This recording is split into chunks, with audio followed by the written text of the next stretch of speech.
Bonjour et bienvenue à ce séminaire animé par Britex 17-18, qui est un groupe de travail qui appartient à l'équipe qui travaille sur la visibilisation au sein du laboratoire d'études et de recherche sur les mondes anglophones de l'Université d'Aix-Marseille.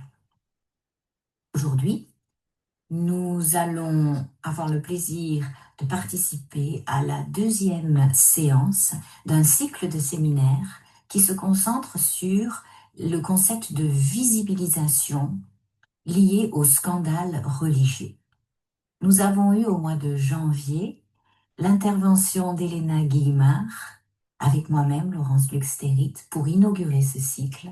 Et nous avons ensemble exploré quelques cas d'études sur la visibilisation des scandales liés au mariage du clergé et des religieuses. Pour la séance qui nous occupe aujourd'hui, séance 2, nous allons parler de visibilisation dans le cadre de controverses religieuses. Et je tiens à remercier nos deux invités, Caroline Galland et Claire Schiano-Locurcio. Vous voyez ici le programme, celui qui court jusqu'au mois de mai et qui reprendra à partir du mois d'octobre jusqu'au mois de décembre. Je me permets quelques mots de présentation pour Caroline. Caroline Galland est maîtresse de conférences habilitée à diriger des recherches au Centre d'histoire des sociétés médiévales et modernes à Paris-Nanterre. Elle a écrit une monographie qui est parue en 2012, intitulée Pour la gloire de Dieu et du roi. Et depuis, elle n'a eu de cesse de publier de façon vraiment très rapprochée des articles, des chapitres d'ouvrages, ou de diriger des ouvrages, ou même de publier d'autres ouvrages. Je vous ai mis ici un petit florilège de ce qu'il y a de plus récent, en fait, dans son travail de recherche. Elle appartient également au projet Religieuses et érudites aux périodes modernes et contemporaines, projet grâce auquel j'ai eu le plaisir de la rencontrer. Et ce projet était constitué de 4 journées d'études qui ont été organisées entre 2021 et 2025. Et un ouvrage est prévu à paraître chez Brépol. La deuxième intervenante de cette séance n'est autre que Claire Schiano-Locurcio, que j'ai eu le plaisir de diriger en sa thèse de doctorat. Pauvres des biens terrestres, elles seront riches des grâces divines, la pauvreté des clarisses anglaises exilées, 1609-1750. Thèse qu'elle a soutenue brillamment, je l'ajoute, le 26 juin 2024. Claire est en ce moment en contrat postdoctoral à l'université Paul-Valéry Montpellier III, où elle travaille sur un projet financé ANR, Abbesses et Seigneuresses, une autre histoire de la réforme catholique, qui est coordonné par Nicolas Guyard, qui lui aussi coordonne le projet Religieuses et érudites, et qui travaille dans le laboratoire interdisciplinaire CRISE. Claire vient de signer son contrat de monographie pour publier sa thèse entièrement remaniée en anglais avec la maison d'édition Boydell & Brewer. Elle est l'autrice de chapitres d'ouvrages, comme vous le voyez ici, et d'articles. Elle vient aussi de faire un petit marathon, un petit tour de France des communications. Elle a beaucoup communiqué très récemment et d'autres articles, d'autres chapitres d'ouvrages sont à venir. Voici pour cette introduction et maintenant, nous allons avoir le plaisir d'écouter en tout premier lieu Caroline, puis nous laisserons la place à Claire avant de donner le temps des questions et du débat. Je vous remercie.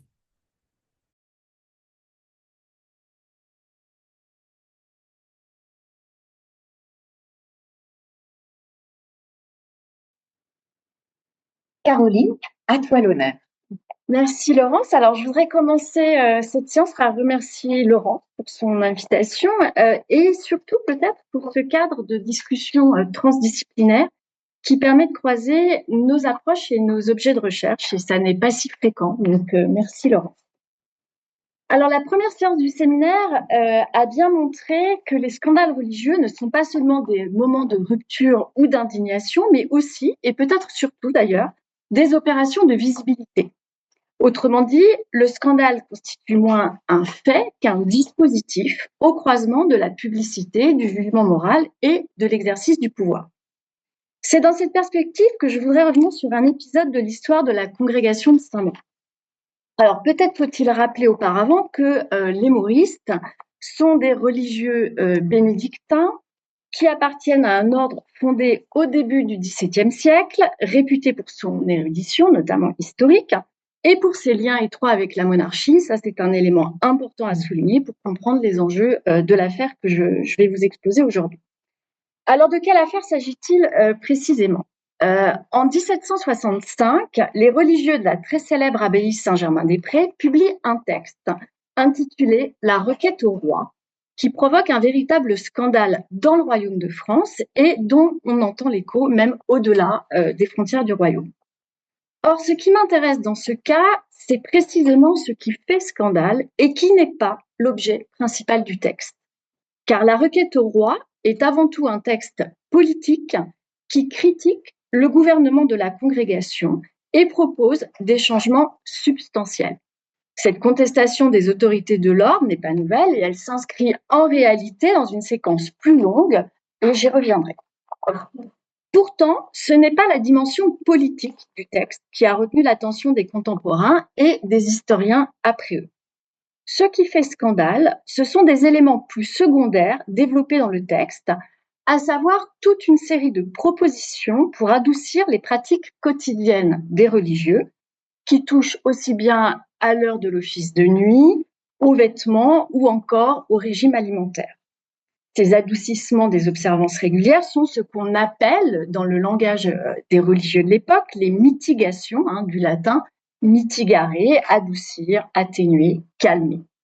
Or, ces mitigations en viennent à résumer l'ensemble du texte. C'est précisément ce processus de requalification d'un conflit politique en scandale religieux que je voudrais interroger aujourd'hui à travers 3 questions. Pourquoi et comment un conflit interne, longtemps contenu dans le cloître, se trouve-t-il projeté dans l'espace public sous la forme d'un scandale religieux ? Par quel mécanisme certaines dimensions du conflit sont-elles rendues survisibles, tandis que d'autres sont durablement invisibilisées et reléguées hors champ ? Enfin, pourquoi l'historiographie a-t-elle repris, sans la discuter et la déconstruire, cette lecture du texte ? Donc, pour répondre à ces questions, je replacerai la requête au roi dans une séquence conflictuelle plus longue et j'examinerai les différentes formes de visibilisation du conflit, depuis ses premières expressions internes jusqu'à sa stabilisation dans une lecture dominante. Et au risque de paraître hérétique pour les historiens, j'ai opté pour un plan en 2 parties. Et je commencerai donc par cette première partie en amont du scandale, donc gestion des conflits et régime de visibilité dans un ordre religieux au XVIIIe siècle. Dans ce premier temps, je voudrais montrer que la requête au roi de 1765 n'est pas un événement isolé, mais l'aboutissement d'une séquence conflictuelle engagée dès les années 1750 au sein de la congrégation de Saint-Maur. Replacer le scandale dans cette temporalité plus longue permet de déplacer la focale et de comprendre que l'enjeu pour les religieux n'est pas seulement ce qu'ils défendent ou ce qu'ils contestent, mais la manière de le rendre visible. Nous allons voir que les religieux oscillent, selon les contextes, entre plusieurs stratégies: contenir, invisibiliser ou au contraire publiciser les conflits. Entre les années 50 et 60, on observe donc une gradation des régimes de visibilité allant du conflit interne à son éclatement public. Et donc, je commence par les conflits internes, c'est ce que je vous ai mis sur cette diapo. Donc, dès les années 1750, donc on est 15 ans avant le texte qui va précisément faire scandale. Dès les années 50, la congrégation de Saint-Maur est traversée par de fortes tensions. 2 camps, de manière un peu schématique, s'opposent sur le mode de gouvernement de l'ordre, en particulier autour de la question cruciale de la perpétuité des charges. Ces contestations s'expriment d'abord sous la forme de 3 requêtes adressées aux chapitres généraux de 1754, 1757 et 1760. Les chapitres généraux constituant, pour l'ensemble des réguliers, des moments privilégiés pour formuler des doléances et éventuellement porter à la connaissance des autorités des points de désaccord. Alors, si nous ne disposons pas de chacune de ces requêtes, les 3 requêtes de 54, 57 et 60, nous avons la chance toutefois de connaître la requête de 1754, dont 2 copies sont conservées dans des manuscrits de la Bibliothèque nationale et dont je vous ai mis les références sur la diapo. La requête de 1754 est manuscrite, anonyme et rédigée en latin. Elle dénonce à la fois les abus des supérieurs, qui n'observent plus la discipline régulière, on dit par exemple qu'ils n'assistent plus aux offices, et elle dénonce aussi la perpétuité des charges, présentée comme la cause structurelle des dysfonctionnements. Puisque si les supérieurs abusent en n'assistant plus aux offices et qu'ils sont reconduits de manière perpétuelle dans leurs charges, on ne peut pas régler en réalité les problèmes. Ça ne fait que les reconduire. Donc à ce stade, en 1754, la contestation reste strictement interne puisqu'elle n'est ni imprimée ni rendue publique. Le choix de la langue, le latin, confirme d'ailleurs l'intention de ne pas ébruiter le conflit. Les requêtes de 1757 et de 1760 sont, elles, connues grâce à des libelles écrits a posteriori qui en rendent compte. Ces documents confirment que ces requêtes sont également présentées au chapitre général sous une forme manuscrite, en latin et également anonyme. Mais avec la requête de 1760, un premier seuil est franchi. Je cite, donc c'est la citation que vous avez sur la diapo. Le dernier chapitre général, tenu en 1760, reçut une requête anonyme où l'on annonçait que plusieurs religieux de différentes provinces, dont les noms et procurations étaient déposés chez un notaire à Paris, demandaient que, conformément à l'usage qui s'observe dans la congrégation de Saint-Vanne, les supérieurs qui ont fait leur temps ne puissent être rétablis qu'après avoir vaqué pendant 2 années au moins. Cette nouvelle plainte demeure anonyme, mais elle se distingue des 2 précédentes sur plusieurs points. D'abord, les requérants recourent à un notaire parisien, c'est-à-dire à une autorité extérieure à l'ordre, marquant une volonté d'officialiser et de légitimer leur démarche. Ensuite, la dimension transprovinciale, clairement revendiquée et affichée, atteste une circulation des revendications à l'échelle de l'ordre. Enfin, la critique vise explicitement dans la suite du texte les constitutions, qui sont appelées la loi de l'ordre, et plus précisément la perpétuité des charges. Donc, sans être encore publique, la démarche introduit une première forme de visibilisation externe que l'on peut encore qualifier à ce stade de contrôlée. De cette première séquence qui inclut les 3 requêtes, je retiendrai 2 points. Premier point, ces conflits ne sont ni nouveaux ni marginaux. Dès le XVIIe siècle, les constitutions étaient déjà contestées. Il ne s'agit donc pas d'expliquer l'apparition de ces contestations, mais d'essayer de comprendre leur intensification au milieu du XVIIIe, qui tient à 2 éléments. Un contexte politique marqué évidemment par la critique de l'absolutisme et une transformation des modes de contestation qui traduit très certainement un affaiblissement des régulations internes, j'y reviendrai. Second point, la rhétorique de l'abus et de la réforme est mobilisée par les 2 camps, mais avec des sens opposés. Les uns dénoncent des abus pour réclamer une réforme des constitutions, les autres voient dans cette dénonciation un abus et appellent à une réforme qui consisterait au rétablissement de l'obéissance. Ces catégories de abus et de réforme, on le comprend là, sont profondément polémiques et brouillent les clivages et posent, à mon sens, un problème de vocabulaire à l'historien qui ne peut les reprendre tels quels.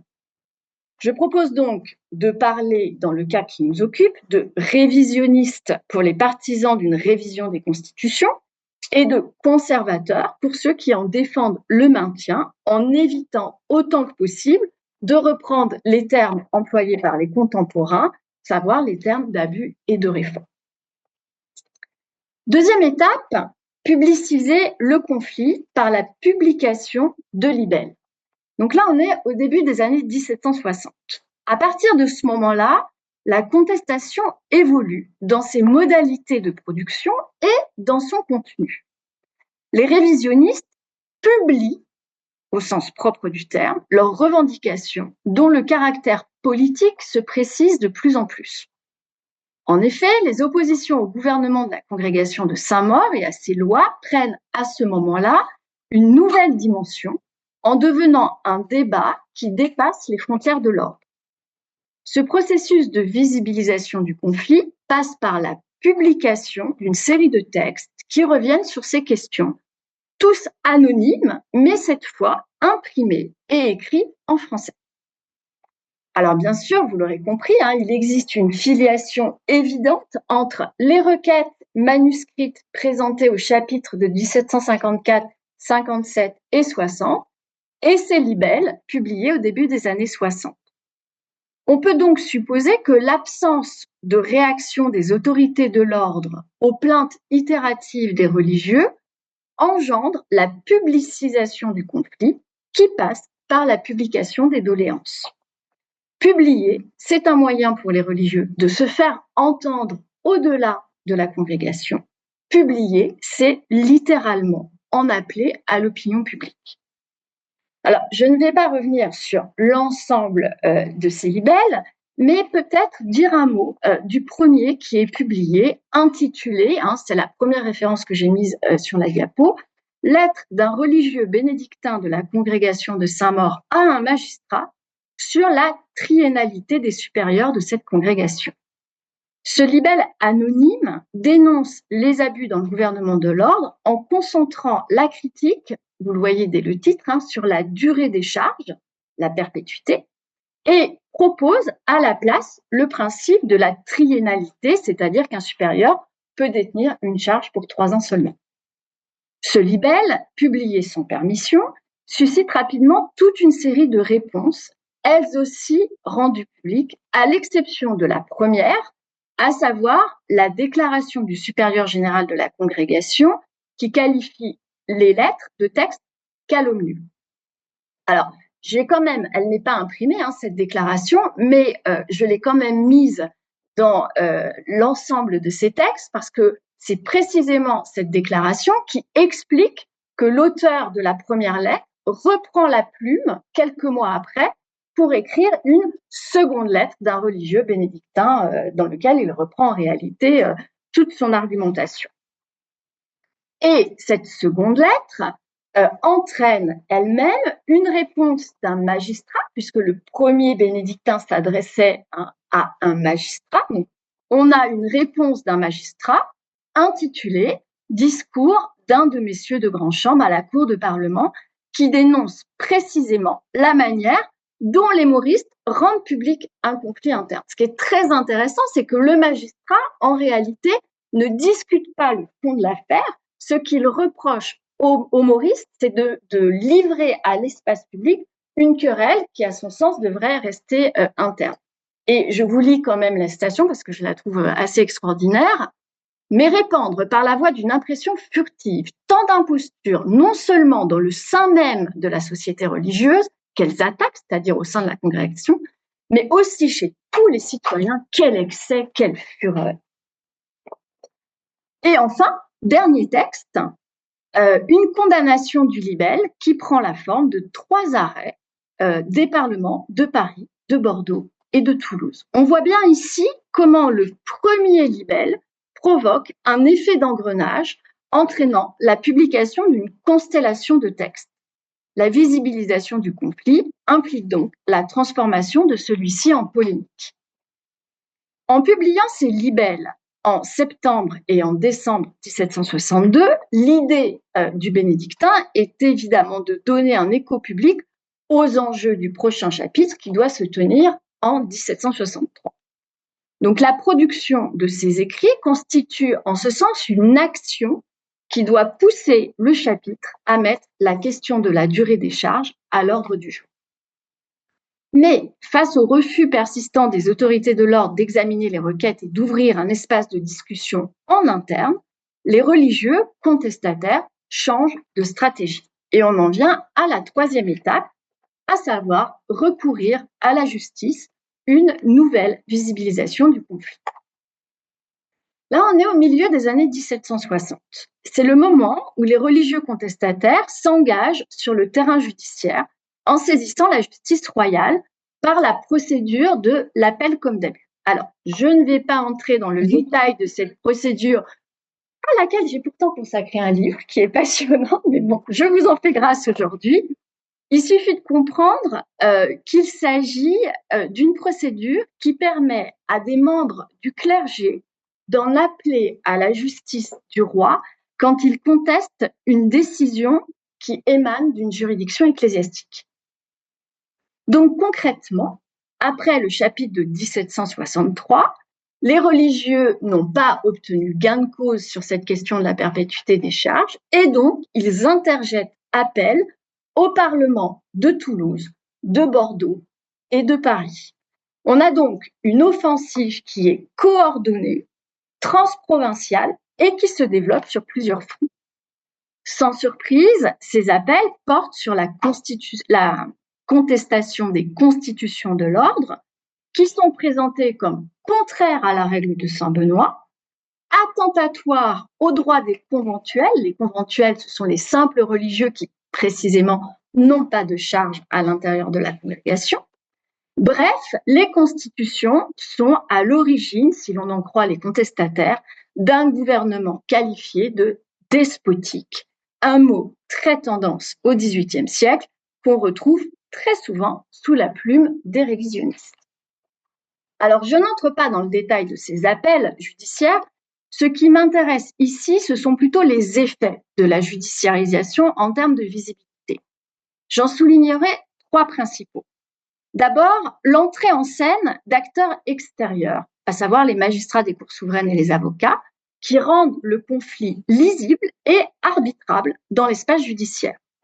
Ensuite, un surcroît de publicisation avec la publication de nombreux factums. Les factums, ce sont ces mémoires judiciaires qui sont écrits par les avocats dans le cadre d'un procès pour plaider la cause d'une des parties. Or, ces factums sont publiés et la publication d'un factum d'une partie va entraîner la publication d'un factum de la partie adverse. Et donc, on retrouve cet enchaînement de constellations de textes. Et enfin, la judiciarisation transforme un désaccord au départ interne en affaire politique qui met en branle les plus hautes juridictions de l'État parce que le roi, inquiet de voir les parlements puis le Grand Conseil se saisir de cette affaire, va user de la cassation en avril 1765 pour récupérer la connaissance de la cause. On a donc une affaire au départ qui concerne les religieux de la congrégation de Saint-Maur et qui, petit à petit, va concerner les parlements du Royaume de France, le Grand Conseil et le Conseil d'État. On voit comment le conflit mauriste alimente en parallèle des rivalités entre ces différentes juridictions. Parce que le Grand Conseil est en rivalité précisément à ce moment-là avec les parlements. Donc, si la judiciarisation ne résout pas le conflit, parce que le roi récupère l'affaire mais ne la tranche pas, elle en modifie en revanche le régime de visibilité. Mais avec la publication de la requête au roi en 1765, en juin 65, une nouvelle étape est encore franchie et donc j'en viens à la deuxième partie consacrée au cœur du propos, la requête au roi. Alors, ce qui change avec la publication de la requête au roi en 1765, ce n'est pas tant la nature du conflit que son régime de visibilité. De ce point de vue, le texte de 1760 représente un geste de rupture, au moins pour deux raisons. D'abord, parce qu'il s'agit d'un texte collectif, écrit en français, et surtout, ce qui est nouveau, signé par les religieux de la très célèbre abbaye Saint-Germain-des-Prés, le fleuron de l'ordre. Les signataires sont de grands intellectuels réputés pour leurs travaux historiens, notamment Dom Poirier, dont il est précisé qu'il est continuateur de la Gallia Christiana, ou même Jean-François de Brézillac, continuateur de l'histoire des Gaules. Deuxième geste de rupture, comme l'indique le titre du texte, la requête au roi, il s'agit d'un texte qui s'adresse directement au roi. Il ne passe ni par les instances internes de l'ordre, ni par les médiations judiciaires. Il s'inscrit d'emblée dans un espace public plus large, mais aussi dans un espace politique central, et donc on change d'échelle avec ce texte. Par ailleurs, la requête adopte aussi les codes de l'adresse monarchique, c'est requête au roi, et inscrit la contestation dans le langage du service du roi et du bien public. Ce qui montre au passage la réflexion à l'intérieur de l'ordre sur la manière de se rendre utile pour le royaume, pour le bien du royaume. La question de l'utilité des religieuses, c'est une question centrale pour le XVIIIe siècle. Surtout, cette requête au roi propose une critique structurée du gouvernement de la congrégation, organisée autour de 6 propositions numérotées, je vous les ai entourées, qui portent essentiellement sur les modalités de décision au sein de l'ordre. Par exemple, en redonnant au conventuel voix au chapitre. Les mitigations, en revanche, donc tous ces adoucissements de la pratique de l'observance régulière, n'apparaissent qu'à la fin du texte. C'est le petit passage que je vous ai encadré en. Donc, vous voyez que c'est un passage beaucoup plus concis et qui, en réalité, dans l'argumentation, est secondaire. Pourtant, de l'ensemble du texte, on retient essentiellement ce paragraphe sur les mitigations. En effet, à partir donc là j'en viens à la deuxième partie, sur l'emballement polémique, à partir du mois de juillet 1765, la requête au roi connaît une diffusion rapide que l'on peut mesurer en examinant les différents journaux publiés à l'époque. Alors, je vous ai mis sur la diapo un exemple tiré de ces journaux. Donc, j'ai fait des sondages dans plusieurs journaux, et ça, c'est un exemple tout à fait représentatif, la Gazette des Gazettes, qui est un journal qui s'intéresse surtout à la politique internationale et à la vie littéraire. Vous allez me dire que les problèmes à l'intérieur de la congrégation de Saint-Maur, c'est quand même pas leur cœur de cible. Eh bien, pourtant, dès la première livraison du mois de juillet 1765, c'est-à-dire 15 jours seulement après la publication du texte, il en est question. Et vous voyez, je vous ai surligné le passage, qu'est-ce qu'on dit du texte? On retient essentiellement que les religieux demandent l'adoucissement de leurs règles, c'est-à-dire à avoir la permission de porter des habits courts, à ne plus manger maigre, etc. Dans ce processus donc de diffusion, le texte est soumis à une sélection qui oriente sa réception. L'attention se focalise quasi exclusivement sur les mitigations, donc les pratiques vestimentaires, le jeûne, l'office, au détriment de la critique du gouvernement de la congrégation, pourtant centrale dans le texte. Les mitigations jouent ainsi un rôle déterminant dans la dynamique du scandale. Elles sont, d'une certaine manière, survisibilisées. Elles deviennent des preuves de décadence qui permettent de disqualifier les revendications politiques des germanistes, c'est-à-dire les religieux de l'abbaye de Saint-Germain-des-Prés, sans répondre à leurs arguments. En réduisant la requête à une simple plainte pour assouplir les pratiques de la vie régulière, on en neutralise la portée politique et critique et on transforme une contestation en manifestation de relâchement spirituel. Et ce qui est intéressant, c'est que cette lecture du texte a un effet beaucoup plus large, parce que la congrégation de Saint-Maur devient, à partir de ce moment-là, un cas exemplaire, paradigmatique de la décadence monastique. En d'autres termes, cette affaire cesse d'être singulière pour devenir un modèle et le scandale en fixe durablement le sens, y compris, je vais y revenir, dans l'historiographie. Un sens articulé autour de 3 opérations: dépolitisation, moralisation et disqualification. Or, précisément, cette lecture repose, il me semble, sur un double contresens. Premier contresens parce que la requête au roi est, dans son intention comme dans son économie générale, bien plus qu'une simple demande de mitigation.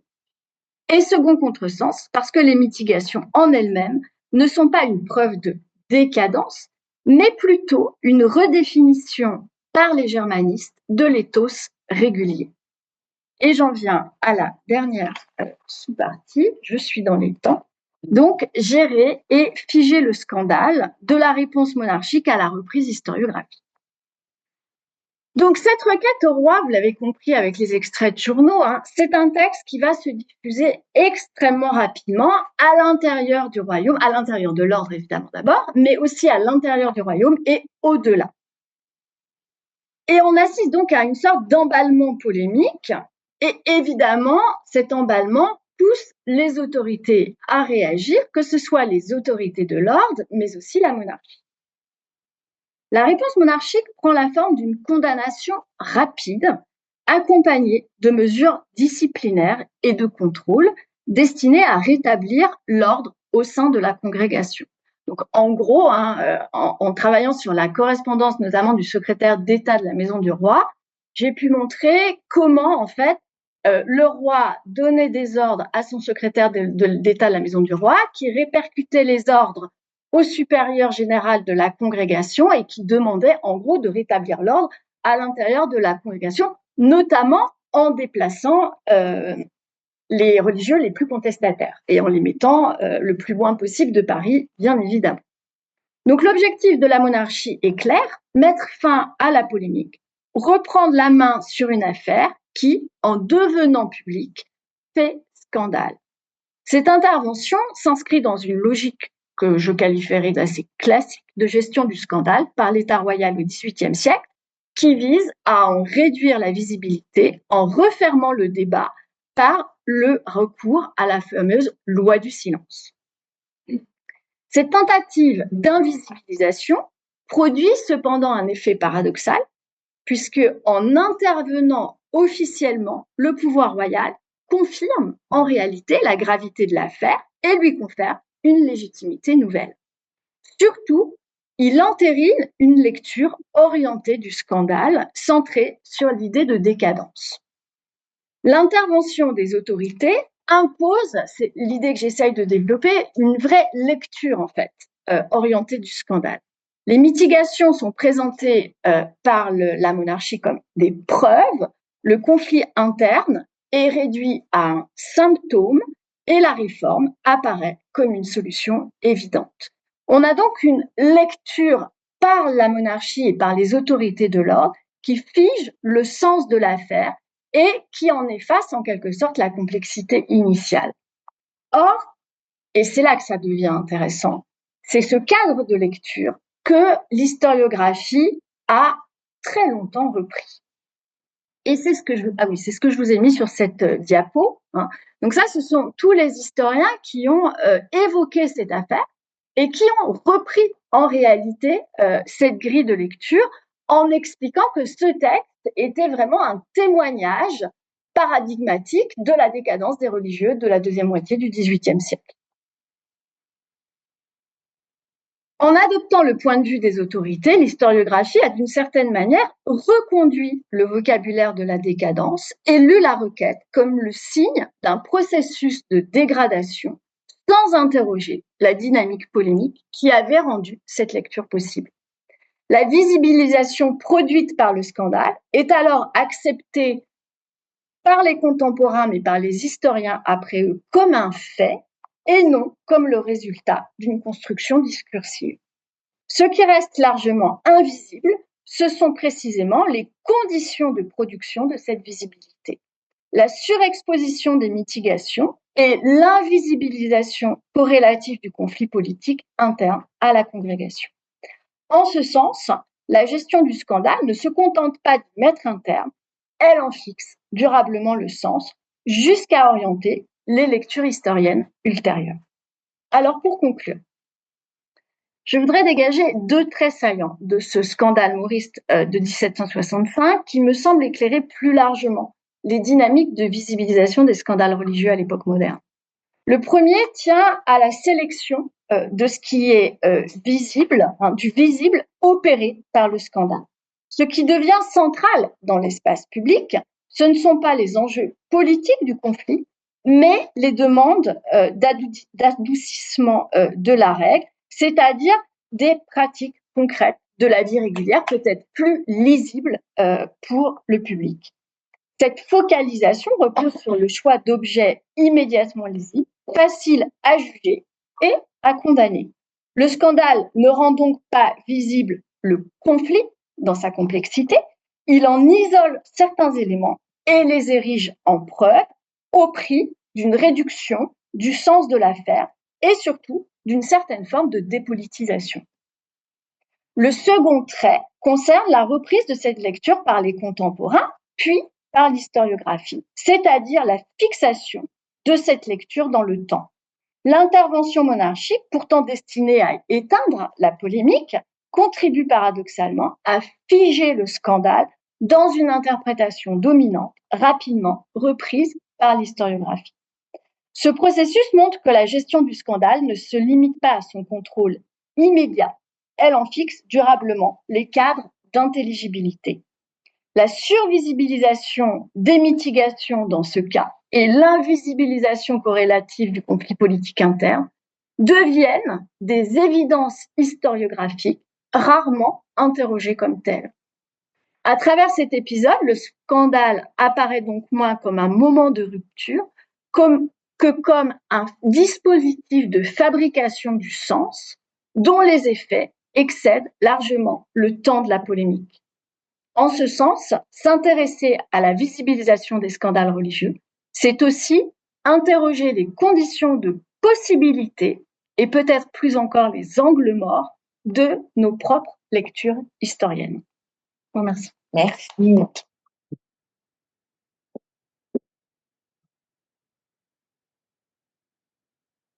Merci beaucoup, Caroline, pour ce... Vraiment, c'était lumineux. Tu as soulevé des problèmes qui sont à la fois très anciens, du XVIIIe siècle, et qui nous font nous interroger vraiment sur l'historiographie, sur ce que l'on choisit de comprendre, de mettre en lumière, de révéler, ou au contraire de passer sous silence un petit peu plus, ou d'ignorer parce que c'est trop dérangeant. Et tout ceci, j'ai presque envie de dire qu'aujourd'hui, dans les jours que nous sommes en train de vivre, ça ne pourrait pas être plus topical, comme on dit en anglais, d'actualité, n'est-ce pas? Donc, merci beaucoup. Nous passerons aux questions ensemble pour ton intervention et celle de Claire. Mais véritablement, encore merci d'avoir vraiment joué le jeu à la fois du scandale et de cette question de la visibilisation. C'est tout à fait, c'est exactement ce que l'on souhaitait interroger. Nous passons maintenant donc à la présentation de Claire Schiavolo-Curcio, dont le titre a un tout petit peu changé par rapport au titre annoncé, tout simplement pour éviter le risque d'un petit peu de répétition entre la communication de Claire et celle que j'avais faite lors de la première séance. Je vais essayer de partager, donc Claire, c'est celui-ci? Oui, c'est mon scandale.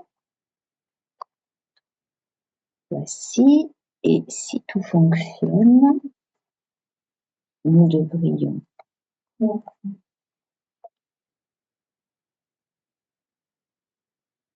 Ça a l'air de bien marcher.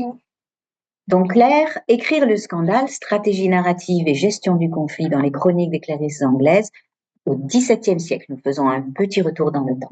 Merci. Donc, tout d'abord, un grand merci à Laurence pour son invitation à ce séminaire.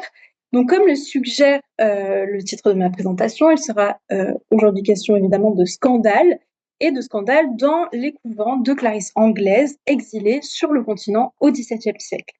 Donc, je passerai peut-être sur le contexte que maintenant vous connaissez peut-être bien.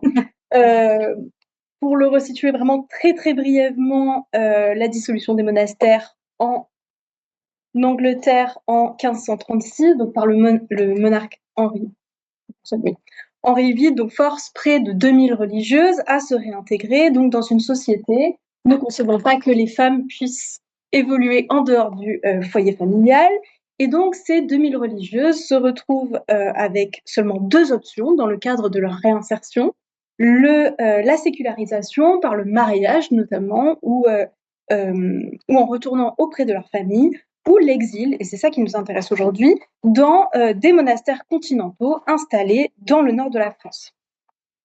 Et donc, les religieuses qui ne sont anglaises, qui ne sont pas satisfaites de cette installation dans ces monastères étrangers, décident, un demi-siècle plus tard, de fonder leur propre couvent en exil dans le but de faire persister un catholicisme menacé sur leur sol natal. Donc, vous avez ici la répartition des couvents par ordre.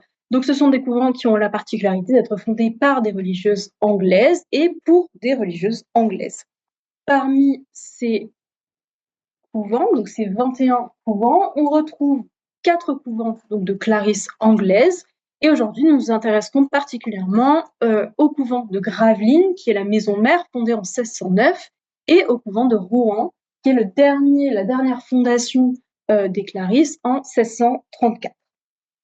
Donc, ces établissements récemment fondés sont très fragiles sur le plan matériel. Contraints à l'exil, ils s'installent avec peu de ressources car leur financement repose, au départ du moins, principalement sur l'assistance financière de la communauté catholique restée en Angleterre, qui se veut considérablement appauvrie par les lois pénales. Pour les couvents de l'ordre de Sainte-Claire, cette fragilité financière est d'autant plus grande que les sœurs font vœu de stricte pauvreté, ce qui signifie que la survie du couvent repose sur les dots de religion des sœurs, mais surtout sur les aumônes délivrées par leurs bienfaiteurs anglais et les fidèles locaux qui fréquentent leur église. Toutefois, ce système de recrutement à distance et de collecte des aumônes repose sur un équilibre fragile qui suppose le maintien d'une réputation irréprochable. Or, malgré leurs efforts, ces communautés n'échappent pas aux controverses et aux scandales, comme le montrent les 2 cas que j'examinerai aujourd'hui, à savoir l'épidémie de peste à Rouen et la querelle de juridiction au couvent de Gravelines. Donc, dans cette présentation, je vous propose d'explorer cette thématique du scandale chez les Clarisses anglaises au travers donc, de ces 2 études de cas, et de nous concentrer sur la manière dont le scandale est raconté, mis en texte, visibilisé, oui, c'est bon, par les religieuses dans leurs chroniques. Nous nous interrogerons donc sur leur stratégie d'écriture sur les stratégies d'écriture mises en œuvre par les religieuses et sur la manière dont le support texte devient un instrument de gestion du conflit et de ses effets. Pour ce faire, je reviendrai d'abord sur les chroniques religieuses comme lieu de fabrique de l'histoire, avant d'examiner un cas de survisibilisation du scandale avec l'épidémie de peste à Rouen. Et enfin, j'analyserai les logiques de dissimulation et de réécriture à l'œuvre dans la querelle de juridiction des Clarisses de Gravelines.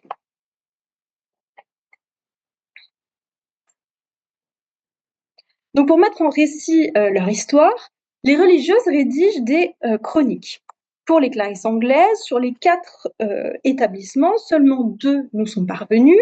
La première est la chronique de Gravelines, qui retrace l'histoire de la maison mère depuis l'arrivée des religieuses en exil, donc autour des années 1530 jusqu'en 1634.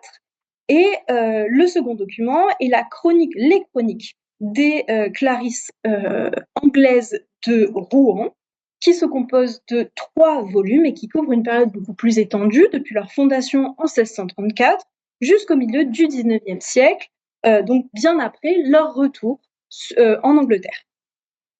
Les 2 documents présentent un contenu très étayé, qui s'articule en chapitres qui sont plus thématiques que strictement chronologiques. Je vous ai mis des exemples ici. On voit par exemple le premier chapitre qui s'intéresse donc au premier confesseur, le deuxième à la construction de l'infirmerie.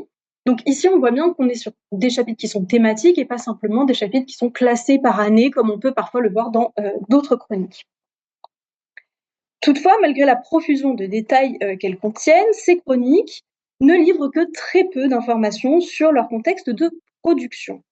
Les documents ne comportent pas de date de rédaction, pas d'autrice, ni de traces d'une intervention extérieure ou de motivation particulière qui aurait poussé à leur rédaction, chose que l'on peut retrouver dans d'autres chroniques comme celle des Clarisse de Reims, sur lesquelles tu as beaucoup travaillé, Caroline. Quelques hypothèses peuvent être formulées sur les autrices potentielles grâce à l'analyse de la graphie notamment. Et dans les deux cas, et c'est là que c'est intéressant, pour notre thématique du jour, on remarque que les deux chroniques ont été rédigées après un événement controversé. C'est particulièrement flagrant à Gravelines, où la chronique s'achève sur 4 chapitres consacrés à la querelle de juridiction qui les oppose aux frères mineurs, et où la conclusion générale du récit correspond à la résolution du conflit. Donc la chronique s'arrête en 1634, tandis que la communauté continue d'exister et continue d'avoir une histoire jusqu'à la Révolution française. Pourtant, la chronique s'arrête après, enfin l'histoire du couvent s'arrête après cette querelle de juridiction. Les deux documents, donc à la fois la chronique de Gravelines et celle de Rouen, n'ont donc pas été écrits au fur et à mesure, comme donc on peut le voir dans d'autres chroniques, mais ont fait l'objet d'un travail d'écriture a posteriori, très soigneusement réalisé. En effet, bien que l'historiographie ait tardé à attribuer aux religieuses un statut d'érudite, voire d'historienne, l'étude de leurs chroniques met en évidence l'étendue de leur savoir-faire qui se manifeste tant dans la dimension esthétique de l'ouvrage que dans l'organisation même du récit. La trame narrative est soigneusement construite, ponctuée de nombreux renvois internes entre les chapitres qui permettent de faciliter la lecture de l'ouvrage. L'ensemble de ces éléments, esthétiques et narratifs, témoignent de l'importance des chroniques au sein de la communauté et montrent qu'elles résultent d'un travail d'écriture attentif à leurs conditions de lecture, puisque les chroniques comptent parmi les textes qui sont lus au réfectoire ou à l'atelier. Ils sont donc destinés à une lecture orale, collective, d'où l'intérêt d'avoir un récit intelligible, notamment avec ces divers renvois entre les chapitres, puisqu'ils étaient lus par chapitre, jour après jour. Donc au-delà de ce travail de mise en forme, l'analyse des chroniques révèle un minutieux travail de composition à partir d'un ensemble d'archives manuscrites de première main que les moniales sélectionnent, ordonnent et mettent en récit de sorte à produire leur histoire. Le récit de la chronique apparaît ainsi comme une construction élaborée, issue d'un véritable travail éditorial. Les sœurs y choisissent ce qu'elles donnent à voir ou non, et la manière dont elles le donnent à voir. Les moniales ont donc une agentivité réelle sur la production de leur histoire. Elles ne se contentent pas de garder la trace d'événements plus ou moins lointains, mais elles fabriquent une mémoire de leur couvent soigneusement orchestrée et mise au service de l'identité de leur communauté et de ses intérêts présents. Pour reprendre la formule de Caroline, il s'agit pour les religieuses de faire du passé un présent utile. Donc, parmi les moments clés qui sont mis en récit par les religieuses, figurent entre autres la fondation du couvent, les donations des mécènes, les recrutements des sœurs, mais aussi des événements plus controversés comme l'épidémie de peste survenue chez les Clarisses de Rouen. Donc cet événement tragique débute en 1668 lorsque 2 écolières contractent la peste à l'intérieur du couvent. L'épidémie se propage très rapidement au sein de la communauté et plusieurs sœurs se retrouvent à l'infirmerie. Toutefois, et c'est là que se trouve l'objet du scandale public, l'abbesse choisit de ne pas alerter les autorités locales et attend que la situation sanitaire en interne devienne critique, avec plus d'une dizaine de sœurs à l'infirmerie et plusieurs décès, pour finalement prévenir les instances rouennaises. Le couvent est alors immédiatement placé en quarantaine et les Clarisses font l'objet de vives critiques de la part des autorités locales. La chronique nous donne à voir. Il manque une slide. Donc la chronique nous donne à voir la nature de ce scandale public. Formulé en ces termes, on peut lire « All the town complained when they heard that they had the plague ». that they had not built a sick house far from the house, saying they did not only endanger our own community by letting the infected lie so near us, but all our neighbors in letting the doctor and chirurgeon and other infected person enter so often at the streets and the convent gates. Donc, en incluant ce passage finalement peu glorieux dans leur histoire, les sœurs donnent à voir le scandale tel qu'il est conçu à l'extérieur du couvent. Donc, elles sont considérées comme irresponsables et leur complexe conventuel est qualifié qui n'est finalement pas conforme pour réduire les risques d'infection. Toutefois, dans leur chronique, elles vont opérer un changement de perspective et raconter la crise, raconter le scandale depuis, donc dans les moindres détails, et depuis l'intérieur du couvent. Donc sur plus de 60 feuillets, les Clarisses présentent une chronologie très resserrée de l'épidémie. Le récit se déroule presque heure par heure. Et donc elles y détaillent l'apparition des premiers symptômes sur les religieuses, les protocoles mis en place pour limiter la propagation de la peste, avec les fumigations, les soins des malades, mais aussi et surtout les dilemmes et décisions complexes auxquels les sœurs et leurs supérieurs masculins sont confrontés. Cette survisibilisation de la crise a pour but de déconstruire, de nuancer le scandale public et de justifier la gestion de l'épidémie. Dans cette perspective, les sœurs insistent sur le poids des contraintes matérielles qui ont pesé dans leur prise de décision et expliquent que la dissimulation de l'épidémie relève d'une stratégie de préservation rendue nécessaire par la précarité économique de leur établissement. Donc, elles écrivent « Our community has been afflicted, but none knows of it. For if we should have published it, our house would have been ruined. The laws are so rigorous. » En effet, en révélant la présence de la peste au couvent, ce dernier aurait été placé en quarantaine alors que la ville s'apprêtait à recevoir un nombre important de fidèles à l'occasion de plusieurs célébrations locales, une opportunité pour la communauté de capter un certain nombre de financements. Cet argument économique est appuyé par deux supérieurs, le père Golding et le père Carpenter, qui conseille de taire la situation jusqu'à la fin des célébrations afin de préserver la réputation du couvent et assurer une entrée financière. Les deux hommes donc sont formels, on peut lire « You will suffer more than you can imagine in being shut up ». En citant directement ici les paroles des supérieurs masculins, les sœurs diluent donc en quelque sorte leur part de responsabilité dans la prise de décision. La chronique atténue ainsi toute accusation d'imprudence en présentant la conduite des sœurs comme encadrée et validée par une autorité légitime.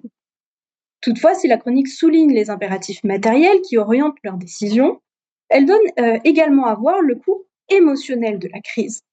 Sans assistance, les sœurs sont par exemple forcées de creuser elles-mêmes en secret les tombes des défuntes à l'extérieur du cloître, le long de la clôture, pour des raisons sanitaires évidentes. Donc la chronique relate cet épisode à la fois triste et sordide, où on peut lire « Mother Vicaress took 4 sisters with her, encouraging them all she could to confide in God and holy obedience, and they most courageously dig the grave, and as they were doing it, the plague cart came by, full of dead bodies, which made them all lay down their tools and prostrate on the ground with their faces on the earth. This was a sad spectacle, and if God had not given them a strange force and fervor, they would never have been able to have done such a thing. Sure, the angel did help them, for it was an astonishing thing to see how soon they had done it, though it was by moonlight. » Donc, en dépeignant cette scène sans détour, la chroniqueuse met en lumière le coût humain de la crise et transforme une situation potentiellement compromettante en une preuve de courage et d'élection. On voit ici la référence à la Providence. La description du char de peste et des corps qui y sont entassés ajoute au pathos de l'action, destiné à faire ressentir aux lectrices et potentiels lecteurs toute la violence de cette épreuve. La chronique substitue ainsi à la perception extérieure du scandale le récit d'une communauté éprouvée par la perte de ses membres. Les religieuses font ainsi du texte un espace de justification, mais aussi de réparation symbolique. La chronique rapporte une dizaine d'années après la peste que les corps enterrés donc à l'extérieur du cloître sont exhumés puis réinhumés à l'intérieur du cloître. Ce passage rétablit donc rétrospectivement l'ordre monastique et restitue aux défuntes leur pleine appartenance à la communauté. Ce passage peut être aussi lu comme une forme de réparation symbolique à destination non pas seulement des membres de la communauté, mais aussi des familles, d'autant que l'on peut supposer que des extraits de la chronique circulaient en Angleterre, relayés par des agents de recrutement chargés de présenter le couvent donc aux familles. Enfin, la dernière partie du récit liste l'ensemble des démarches entreprises par les religieuses pour apaiser les locaux qui sont donc mécontents par cette gestion très hasardeuse de la crise. La chronique décrit notamment la réalisation de plusieurs travaux destinés à réaménager l'espace claustral et donc à prévenir la propagation de futures épidémies. La chronique apporte une place importante à ces aménagements matériels qui mettent en lumière le rôle de l'abbesse comme figure de médiation, soucieuse de maintenir des relations apaisées avec les autorités locales et les voisins du couvent, dont le soutien est indispensable à la survie de leur communauté. Les Sœurs de Rouen adoptent donc une transparence maximale pour justifier leur choix et présenter leur version de la crise. À l'inverse, et c'est ce que l'on va voir dans cette dernière partie, d'autres situations donnent lieu à un traitement plus discret du scandale, et c'est le cas donc de la querelle de juridiction des Clarisses de Gravelines.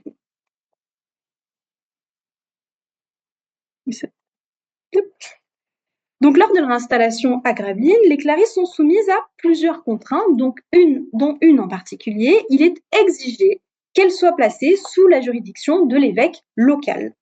Traditionnellement, les Clarisses dépendent, donc pareil, je schématise un petit peu, mais traditionnellement, les Clarisses dépendent de moines franciscains organisés géographiquement en provinces distinctes. Les Clarisses anglaises devraient donc être placées sous la juridiction des franciscains de la province franciscaine anglaise, mais celle-ci a disparu lors de la dissolution du monastère et n'a pas encore été refondée au moment de leur installation sur le continent, donc en 1609. Donc pendant plus de 10 ans, les Clarisses sont sous la juridiction de l'évêque, un accord qui semble convenir à l'ensemble de la communauté jusqu'à ce que s'engage en 1618 la refondation de cette fameuse province franciscaine anglaise. Donc avec l'assistance des Clarisses de Gravelines, les frères sont en mesure de s'installer à Douai pour y fonder donc leur collège et souhaitent très vite obtenir la juridiction du couvent et le réformer selon la forme d'observance la plus stricte de l'ordre, ce à quoi la supérieure du couvent s'oppose. S'ensuit alors, donc suite à ce refus, s'ensuit une querelle sans précédent qui oppose les religieuses soutenues par l'évêque et les jésuites aux franciscains anglais. Au fil des 4 chapitres que la chronique, je vous les avais dit tout à l'heure, que la chronique consacre à la querelle, le récit est sans ambiguïté, il présente les Clarisses comme les victimes de franciscains manipulateurs et avides d'autorité. Les franciscains anglais apparaissent comme des figures menaçantes et déloyales.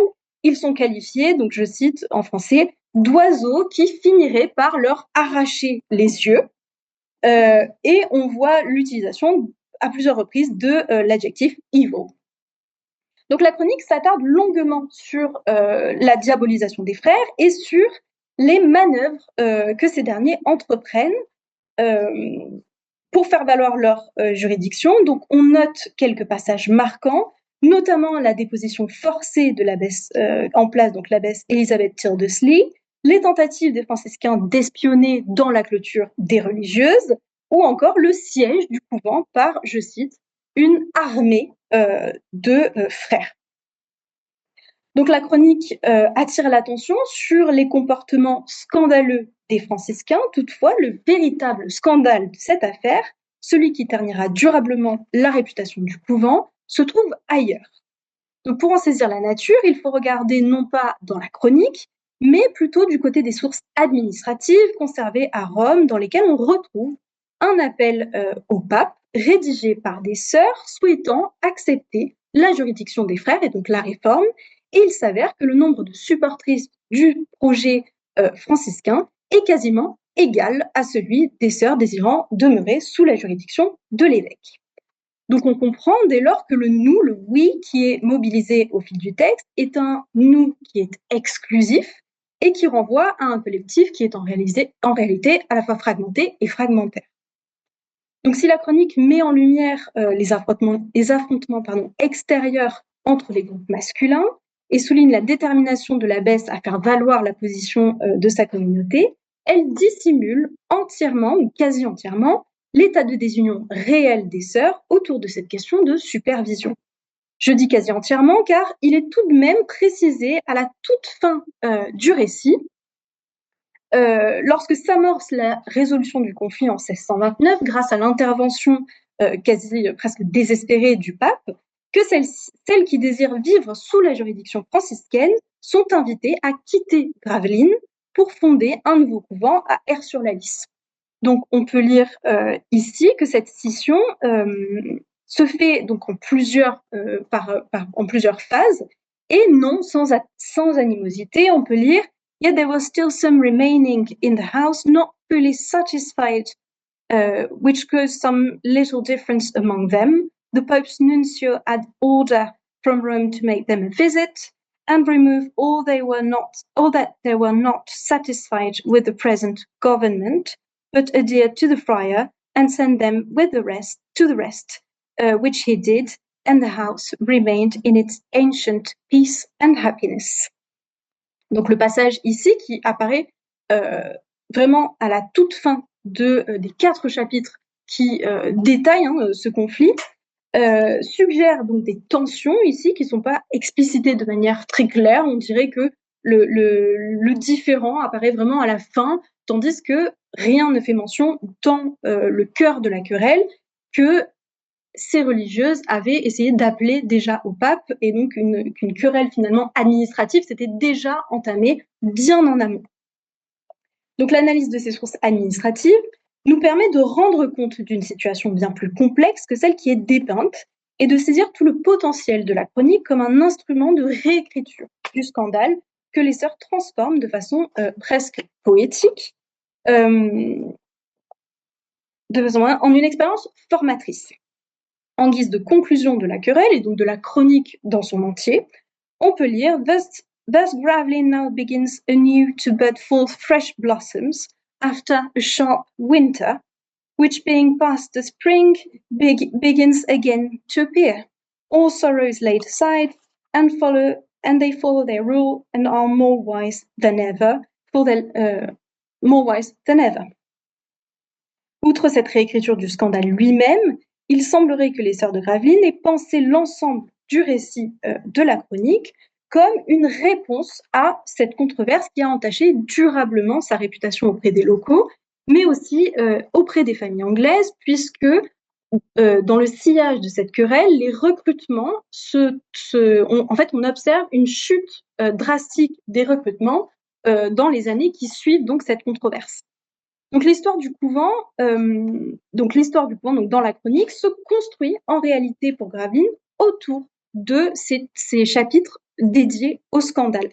On remarque que le texte, donc en amont de ces 4 chapitres, s'attache à mettre en avant la solidarité entre les sœurs, l'unité communautaire et la conformité de leur vie monastique. On le voit notamment avec des chapitres intitulés de leur stricte observance et de leur observance régulière, ou encore des chapitres intitulés de la charité mutuelle qui représente à eux seuls 6% et 8% de l'ouvrage total.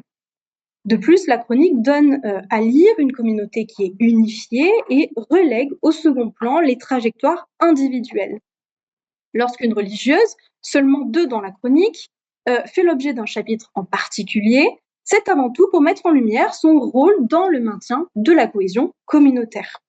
Par exemple, on observe avec la notice de la sœur Lucy Darrell, membre fondatrice du couvent, qui insiste donc sur l'exemplarité de sa vie, mais surtout sur sa bonté envers les autres religieuses, comme pour restaurer finalement, après coup, l'état de désunion dont a souffert la communauté. Tout est donc mis en œuvre autour du récit de scandale pour en contenir et en réparer les effets néfastes sur le long terme. Le scandale laisse donc une trace durable dans la chronique dont il façonne la trame narrative, mais ce scandale est aussi visible dans les textes normatifs des Clarisses de Gravelines, puisque scellés définitivement l'issue de la dispute, les sœurs de Gravelines font rééditer la règle de leur ordre en 1658, puis en 1665, en y ajoutant donc divers textes légaux qui attestent donc de leur non-soumission aux frères mineurs. La chronique s'articule donc étroitement avec ces nouveaux textes prescriptifs, et là où la règle fixe le cadre normatif et affirme l'autonomie du couvent, la chronique en propose la mise en récit et construit la légitimité de cette nouvelle organisation. Donc pour conclure brièvement, chez les Clarisses anglaises, le scandale n'est donc jamais simplement tu ou dévoilé, il est travaillé, mis en scène, rendu visible selon donc, des modalités variables. La chronique apparaît ainsi comme un espace stratégique où les sœurs peuvent reprendre le contrôle d'un récit qui, à un moment, leur a échappé, et ainsi transformer un événement finalement peu reluisant en un moment structurant de son histoire et de son identité. Merci. Claire. On va essayer de faire. Je me propose, voilà, d'arrêter ici le partage. Et afin de libérer de l'espace sur nos écrans et surtout de nous libérer d'un certain stress, puisque de notre côté, tout ne fonctionne pas idéalement au niveau de la projection, je vais tout simplement débrancher, puisqu'on n'en a plus besoin, je pense, ici, de cette projection, pour pouvoir interagir à la fois avec la salle et avec les personnes qui nous ont rejoints en présentiel. Voilà, ce sera beaucoup plus simple ainsi. Merci beaucoup Claire pour cette communication sur les Clarisses que j'ai toujours beaucoup de plaisir à retrouver parce qu'elles sont en fait assez riches en scandales, ces Clarisses anglaises. Il y en a plusieurs et là tu en as évoqué deux, mais il y en aurait d'autres également. Donc écoutez, je me propose de vous laisser la parole, Caroline. Oui, c'est une question pour Claire. Donc, merci Claire pour cette lecture extrêmement fine, vraiment très précise de ces textes qui sont pas si faciles pour les avoir beaucoup fréquentés à interpréter et à déconstruire. Donc ça fait vraiment un énorme travail. Et j'ai été très intéressée par ce que tu disais sur notamment cette histoire de peste. Et je me demandais, mais j'imagine que tu as dû y réfléchir, parce que je me disais, si on change de point de vue et qu'on prend le point de vue des autorités du corps municipal, est-ce qu'il n'y aurait pas une chronique, parce que on est à une époque où en fait il y a beaucoup de chroniques urbaines qui sont écrites, est-ce qu'on n'aurait pas une chronique urbaine de Rouen, enfin ça c'est le rêve de l'historienne, mais qui donnerait en fait une autre version encore de l'histoire et qui permettrait de comprendre aussi peut-être des choses qui sont pas dans ta chronique à toi, enfin celle de tes chroniques. Ce serait beau. Ce serait beau d'avoir vraiment les deux versions.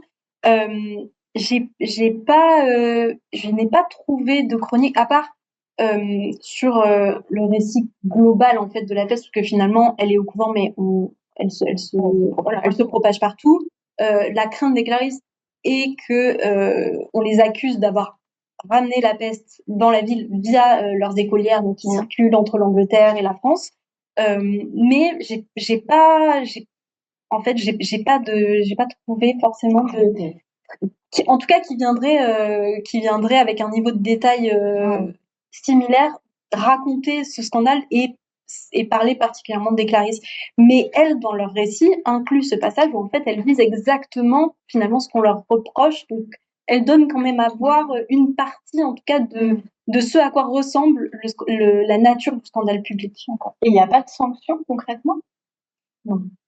Ça, c'est étonnant parce que. Non, elles ont pas, en tout cas, elles ne mentionnent pas de sanctions. Je réfléchis en même temps. En fait, on leur demande simplement de réaménager leur couvent différemment, de sorte à mettre une infirmerie qui ne serait pas dans les locaux, etc. Ce qu'elles vont faire, mais en fait, ça va s'arrêter, ça s'arrêtera là. Puisqu'on est sur cette épidémie de peste, c'est un passage que j'aime beaucoup moi aussi, donc je me permets de continuer si vous le voulez bien, d'accord? Ce que je trouve fascinant dans cet épisode, c'est qu'effectivement, ce passage occupe 60 feuillets, je crois, tu l'as dit d'ailleurs, d'une chronique. C'est un long chapitre. C'est un très long chapitre qui entre vraiment dans un récit très très détaillé, et en même temps dans un récit dont on voit très bien qu'il nous manque des éléments. Où est-ce que ces jeunes filles, ces écolières, ont-elles pu contracter cette peste?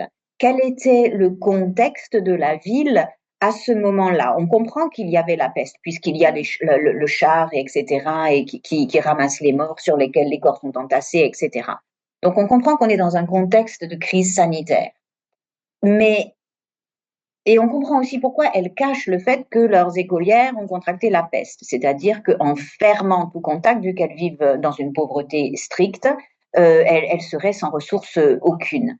Mais ce que je trouve très intéressant, c'est qu'on a ici une survisibilisation de ce moment dans la chronique, qui est en fait une tentative de récupération ou d'explication de l'échec de leur invisibilisation du problème. Elles ont tenté de cacher, ça n'a pas marché, alors on survisibilise maintenant pour en tirer des leçons qui ne sont pas vraiment les bonnes leçons, parce que si elles ne s'étaient pas faites attraper, on est bien d'accord, Claire, que peut-être elles n'auraient pas choisi ensuite de faire de gros travaux très coûteux pour avoir une infirmerie séparée, etc. Mais elles choisissent de le dire. Elles choisissent de le dire pour en tirer des résultats d'édification, me semble-t-il, pour se justifier. S'il n'y avait pas eu scandale, pour moi, le scandale est à l'origine des 60 feuillets. S'il n'y avait pas eu ce scandale, je suis presque persuadée qu'elles auraient étouffé l'affaire. Parce que, effectivement, il y a scandale, en fait, mais il y a scandale quand elles révèlent en disant « Ah, en fait, ça fait plus d'une semaine qu'on a une dizaine de religieuses qui sont malades, mais en fait, c'est elles qui finissent par décider de le dire, mais pas parce qu'elles sont découvertes, c'est parce qu'en fait, elles ont un problème d'accès au sacrement.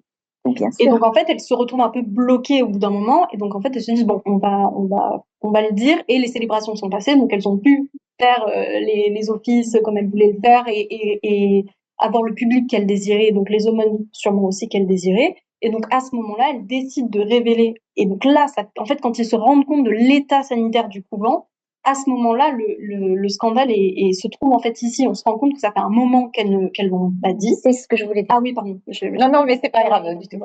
Oui, donc, et la question c'était. Ça aurait pu, comment dirais-je, si elles n'avaient pas attendu autant, il n'y aurait pas eu autant de scandales. Ah oui, si elles avaient décidé de le dire tout de suite, pardon, oui, effectivement. Si elles avaient décidé de le dire tout de suite, on n'en aurait pas été là. Mais elles auraient eu des problèmes financiers derrière. Voilà, donc on est sur un fil du rasoir, c'est-à-dire entre dire, ne pas dire, entre ouvrir à la visibilité publique, il faut mesurer les risques en fait, et ensuite récupérer ces histoires sous forme édifiante dans une chronique qui fait, comme le dit Caroline, du passé un présent utile. Voilà, on apprend de ce passé. Et c'est un épisode absolument fascinant, je trouve. Et excusez-moi, je rebondis, mais c'est quand même très étonnant qu'il y ait des écolières. Ah oui. C'est qui ces écolières? Parce que normalement, dans un couvent de Clarisse, il n'y a pas d'écolières. Non, c'est propre en fait aux Anglaises, qui donc installent ces écoles qui est attenante à leur couvent dans le but de dispenser une éducation catholique aux Anglaises. Et en fait, c'est propre. Les bénédictines aussi? Oui, mais les bénédictines le font par ailleurs. Alors que les clarisses, normalement, n'ont pas d'écolières. Effectivement. Et d'ailleurs, je ne sais pas si toutes les clarisses anglaises le font. Dans les 4 couvents, Oui. elles y sont, mais on a peu d'éléments en fait sur ces écoles. Elles sont dans la chronique. On a un recensement qui a été fait pour celle de Rouen. Donc on a 170 écolières ou 150 écolières sur une période sur une longue période. Mais en fait, elles sont beaucoup à venir au couvent. Et en fait, elles suivent une éducation au couvent et donc une éducation religieuse au couvent. Et parfois, elles ont une éducation plus laïque en ville où elles vont apprendre le piano, les langues, le latin, etc. D'accord, mais c'est Avec vraiment, d'autres écolières, c'est des anglaises, c'est des et anglaises. ça C'est n'est que pas des des novices. Non, elles sont pas novices. Ah oui. Après, parfois, elles décident de Oui. rentrer au noviciat après, mais par contre, effectivement, et c'est propre aux Anglaises. C'est afin de pouvoir retourner en Angleterre en ayant reçu l'éducation qu'elles ne peuvent pas recevoir là-bas. Voilà. Alors, nous avons dans la salle une question. Si vous n'entendez pas quand vous êtes à distance, je vais peut-être reformuler la question ou la répéter. Nathalie Bernard. Vos présentations sont vraiment très claires et très agréables à suivre. Et j'avais une question, et alors c'est vraiment une question, parce qu'en fait, je n'ai pas réussi à noter l'intégralité de ce que vous disiez, Caroline, au début de votre présentation. C'était très intéressant parce que ça vous permet d'articuler justement cette notion de scandale avec des phénomènes habituels que vous disiez dans le cadre du préventif. Et à un moment donné, vous disiez les scandales religieux ne sont pas un moment d'indignation qui relève d'un dispositif au croisement de la publicité, du jugement moral et de l'exercice du pouvoir. On peut d'ailleurs reprendre cette phrase. Tu veux bien la répéter, Nathalie, parce que je l'ai trouvée moi aussi. Alors voilà, Caroline l'a peut-être formulé un peu différemment, mais moi j'avais noté que c'est un scandale religieux relevé d'un dispositif au croisement de la publicité, le jugement moral et l'exercice du pouvoir. Tout à fait. Merci beaucoup. Francesca? J'ai une petite question pour Claire. La question de la fille, elle ne se lance pas spécialiste du domaine. Et donc, je m'interrogeais quel était le public visé pour ces chroniques? Parce que tu as parlé du fait qu'elles lisaient en fait, c'était un peu la mémoire du vent ou du pardon. Mais est-ce qu'elles étaient lues aussi par un public externe? Est-ce qu'elles étaient diffusées? Quelle circulation? Pour les personnes qui sont à distance, donc je reprends, je me permets de paraphraser, Francesca. La question est, pour ce qui concerne les chroniques, à quel public étaient-elles destinées? Est-ce qu'elles étaient destinées uniquement à être lues en interne, comme Claire l'a bien expliqué, puisqu'elles étaient lues au réfectoire, et parfois au chapitre d'ailleurs, mais ou est-ce qu'elles étaient aussi destinées à être lues par-delà les murs? Merci pour cette question. Alors, donc effectivement, elles ont un usage principal en interne à la communauté, mais elles ont aussi vocation à circuler entre les couvents du même ordre. En tout cas, on sait que la chronique de Gravelines, le document dont on dispose, en fait, c'est une copie de l'original qui a été copiée par les Clarisses de Rouen. Et donc, en fait, j'évoquais 3 tomes pour la chronique de Rouen, et en fait, en réalité, il y a un 4e tome qui est la chronique de Gravelines comme premier tome, et ensuite on a les 3 autres tomes de la chronique de Rouen. Donc en fait, elle circule entre les différents couvents de l'ordre de Sainte-Claire, mais chez les Anglaises, parce qu'elle est en anglais, donc ce serait plus compliqué de la faire circuler ailleurs. Et ensuite, c'est l'hypothèse que je formulais aussi dans ma communication. Je pense, au vu de ce qui est raconté aussi, et de la manière dont c'est raconté dans la chronique, que peut-être certains extraits pouvaient circuler donc via les agents de recrutement, donc c'est-à-dire les agents qui sont payés par les couvents pour aller en Angleterre et en fait démarcher auprès des familles pour justement soit ramener des écolières, soit ramener des futurs postulants, donc des novices. Et donc peut-être que je pense pour présenter le couvent et en faire la promotion, peut-être que le couvent devait leur fournir peut-être des extraits de la chronique en disant voilà la fondation comme ci comme ça, et peut-être que donc suite à l'événement de la peste, une petite justification auprès des familles peut-être pouvait être utile, et donc la chronique, à mon avis, peut occuper ce rôle-là. Pour revenir, est-ce que ces différents couvents de Clarisse étaient donc en compétition les unes avec les autres pour attirer mix Alors, les couvents d'un même ordre, ici les Clarisses, étaient-ils en concurrence les uns avec les autres? J'ai pas l'impression. Dans le même ordre, j'ai pas l'impression. La seule chose peut-être, c'est justement ce nouveau couvent qui est fondé à Aire-sur-la-Lys suite à cette querelle. Je pense que Gravelines et Aire-sur-la-Lys ne devaient pas avoir de très bonnes relations. Enfin, en tout cas, les sœurs ne devaient pas avoir de très bonnes relations, du moins dans les premiers temps, étant donné que en interne, elles ont dû se disputer un moment avant que le pape finalement tranche et dise bon, on arrête tout, on va faire 2 communautés séparées. Donc, je pense que l'entente entre les deux était un petit peu, justement, était un petit peu délicate au départ. Mais sur les autres couvents, en tout cas, moi, j'ai pas lu. Il y a plutôt un système d'entraide plus que de compétition. Par contre, avec les autres ordres, là oui, on assiste à une compétition et avec les couvents français et avec les couvents anglais d'ordre bénédictin, les carmélites, etc. Tout à fait.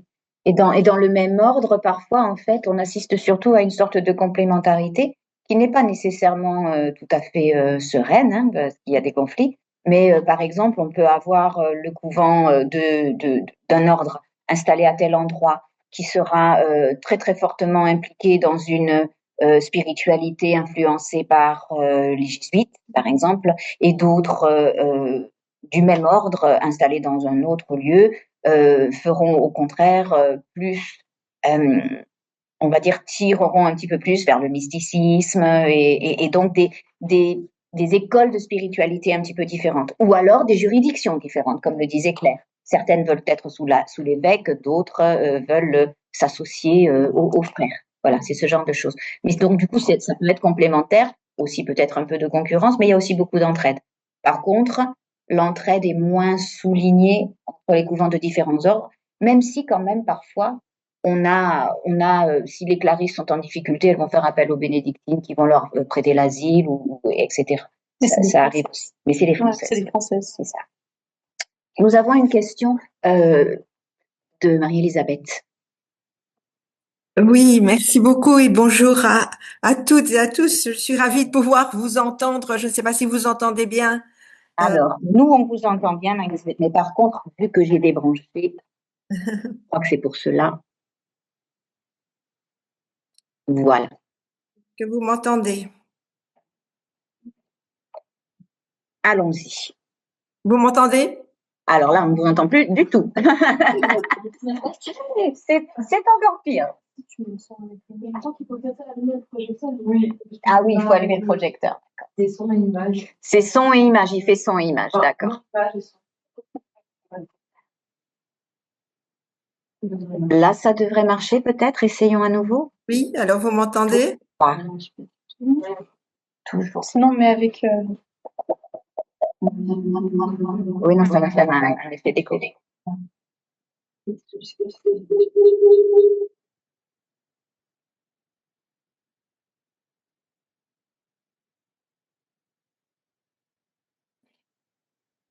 Vas-y, Marie-Elisabeth. Alors, est-ce que vous m'entendez? Oui. On m'entend? Oui. Très bien, merci. Oui, donc je vous saluais depuis la Belgique avec beaucoup de joie de vous avoir entendu et beaucoup d'intérêt toutes les deux pour votre communication. Merci beaucoup. En fait, je voulais simplement réagir en proposant un petit et modeste parallèle à la communication de Caroline à propos des moniales et notamment des moniales qui, au XVIIIe siècle, s'ouvrent à pas mal de mitigations et à cette association que l'on va faire au cours du XVIIIe siècle pour contester leur utilité entre la décadence dont on les accuse et leur absence de respect de la clôture. Et donc, il y a une survisibilisation de ce problème de la clôture au détriment, et donc on assiste à l'effacement de leurs propres revendications, qui n'est pas de contester la clôture, mais qui est d'une part, réclamer la possibilité pour elles d'appartenir à différents profils, alors qu'on veut les uniformiser, elles souhaitent montrer qu'elles veulent être diversifiées dans leur projet, donc dans leur adhésion à une clôture plus ou moins stricte, et d'autre part, elles réclament la juridiction de la clôture. Et donc, on va effacer complètement ces questions-là pour des raisons quand même aussi liées aux questions de genre, et pour survisibiliser cette question de clôture dont elle prétendument ne voudrait plus.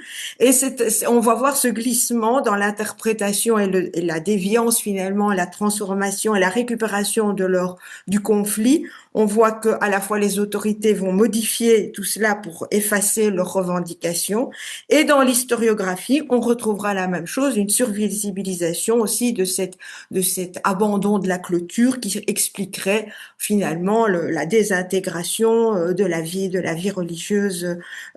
Donc on a vraiment un processus un peu identique pour des communautés de femmes qui réclameraient un adoucissement de la règle, mais qui surtout revendiquent de pouvoir être les seules à même de juger ce qui est bon pour elles ou ce qui ne l'est pas, ce qui ne le serait pas. Évidemment, c'est quelque chose qui va être tout à fait remis en question par les autorités. Donc voilà, c'était simplement pour apporter un peu un parallèle à cette démonstration tout à fait convaincante de Caroline, et je la remercie beaucoup pour tout ce qu'elle nous a communiqué. Alors, merci Elisabeth pour ce parallèle qui est très juste et qui montre en fait que finalement dans les deux cas, ce qui est intéressant, c'est qu'on a une neutralisation de l'agentivité dans un cas des religieux et dans l'autre cas des religieuses en fait. Et moi, ce qui m'a toujours un peu intriguée, c'est finalement comment l'historiographie, sans vraiment s'en rendre compte, reproduisait en réalité le discours normatif qu'on impose aux réguliers du XVIIIe siècle. Et oui, tout à fait. Ça, c'est vraiment extrêmement... Alors ici, pour les moniales, il y a peut-être cette question quand même d'une historiographie très masculiniste au XIXe siècle et qui forcément va adhérer assez rapidement aux propositions du XVIIIe siècle à l'encontre de ces femmes. Donc là, on peut voir, mais c'est peut-être pas tout à fait. Alors là, la même chose pour tes bénédictins. Alors là, on peut se... Là, on joue plus sur des ressorts anticléricaux. Voilà, c'est ça. Oui, oui. Merci beaucoup. Nous avons dans la salle une question de Gilles Tellier. Oui, merci. D'abord, désolé de mon retard, col à Greg oblige. J'ai entendu la troisième partie de votre présentation, Claire, et j'aimerais qu'on revienne sur le post-scandale avec ce que vous avez dit à propos du non-recrutement ou d'une baisse du recrutement. Alors, peut-être vous en avez parlé avant, excusez-moi, mais j'aimerais savoir comment les choses se passent à cette époque. Je pense qu'aujourd'hui, le scandale passerait par les réseaux sociaux, par exemple. Comment le scandale se fait connaître autour de ces moniales et qu'est-ce qui fait que il y a une baisse de recrutement? Est-ce que c'est aussi, ça veut dire qu'il y a un recrutement régulier tant de novices par an et est-ce que c'est d'autres couvents qui en profitent? Enfin, comment ça marche cette histoire?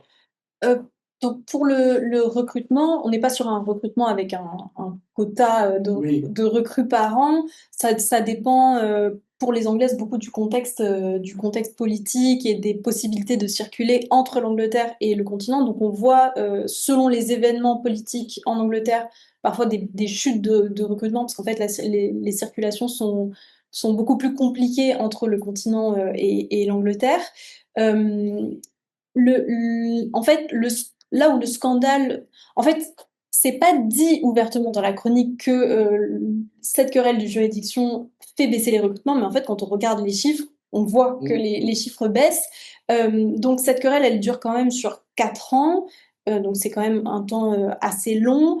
Et en fait, je pense, rien n'est dit sur réellement comment ce scandale se manifeste en dehors. En tout cas, on retrouve dans la chronique de Rouen, donc dans l'autre couvent, dans leur chronique à eux, ils parlent rapidement, ils parlent d'un léger différend entre les sœurs. Voilà. Donc, en fait, ce scandale, il s'est ébruité.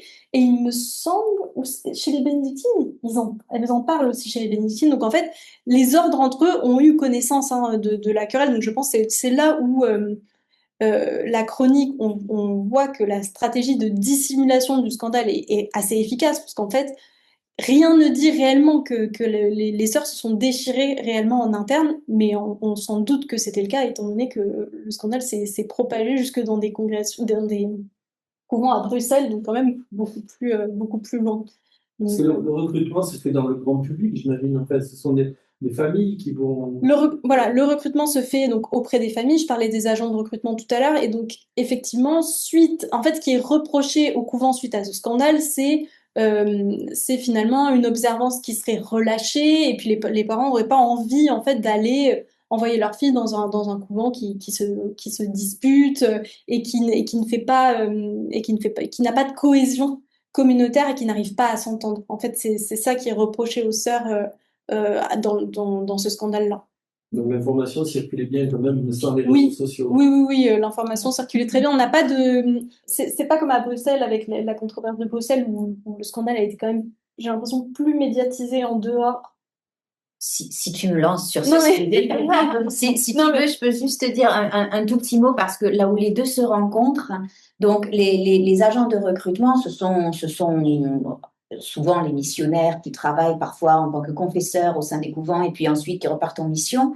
Et donc, ils ont souvent envie de recommander tel ou tel couvent parce qu'ils ont des affinités avec cette communauté, pas nécessairement avec l'autre.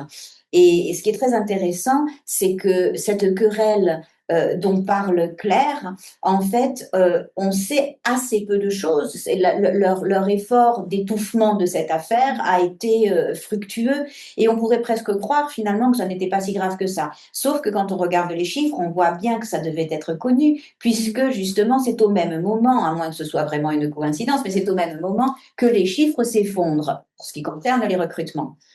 Grâce au travail que de mon côté j'ai pu faire avec Jamie Goodrich sur quelque chose de très similaire sur les bénédictines de Bruxelles, on avait très peu de choses aussi, si ce n'est que les bénédictines disaient il faudrait qu'on fasse attention qu'on ne soit pas comme les Clarisses. Donc on se disait que les bénédictines étaient peut-être dans une crise moins aiguë ou moins chronique d'ailleurs que celle des Clarisses.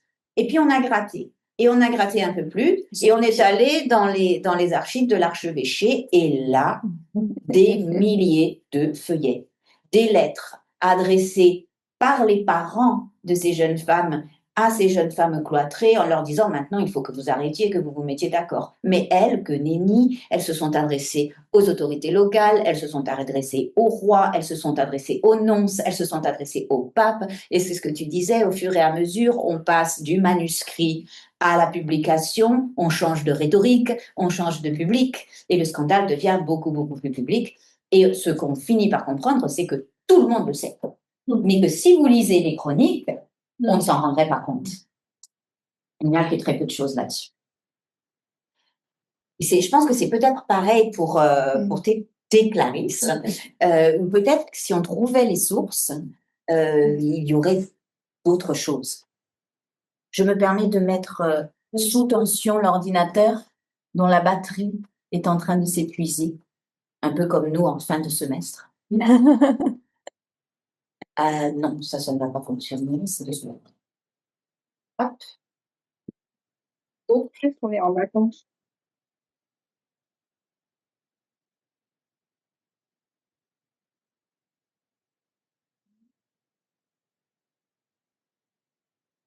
Moi, j'en avais une pour toi, Caroline, excuse-moi. Enfin, je ne sais pas si c'est très pertinent, c'est peut-être extrêmement naïf comme question. Et tu y as en partie déjà répondu dans ta conclusion.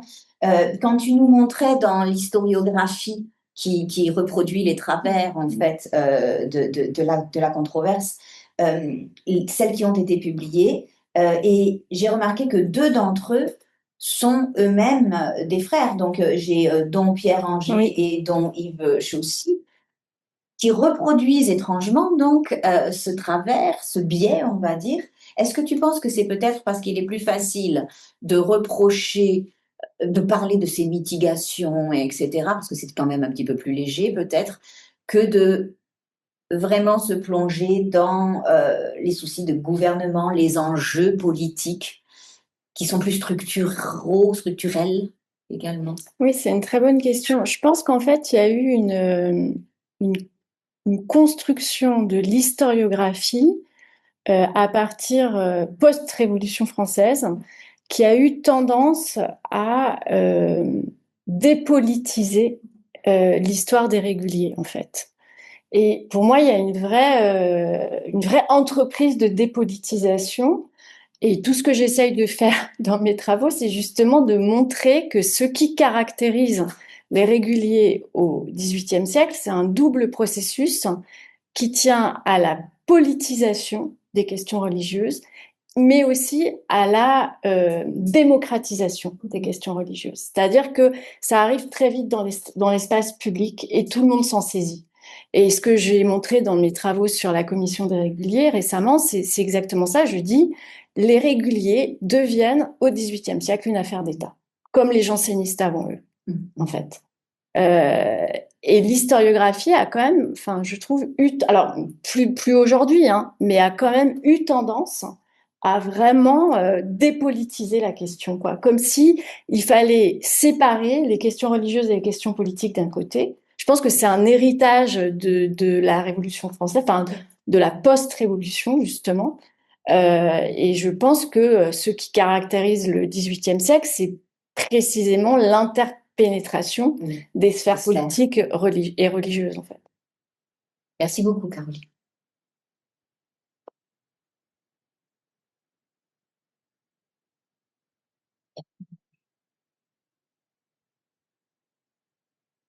Dans la salle, nous n'avons plus de questions. Est-ce que pour les personnes qui sont à distance, nous en aurions? Non.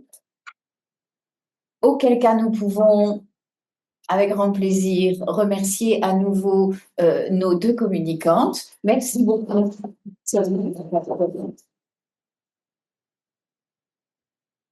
Et je vais savoir faire.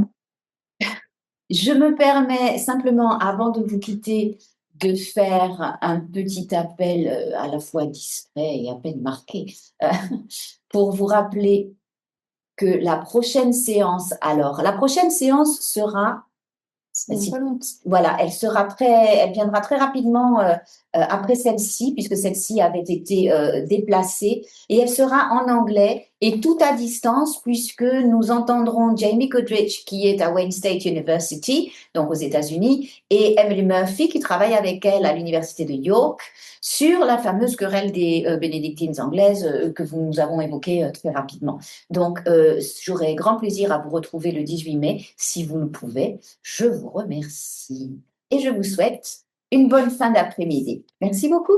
Merci, Laurence. Au revoir. Merci, au revoir. Au revoir.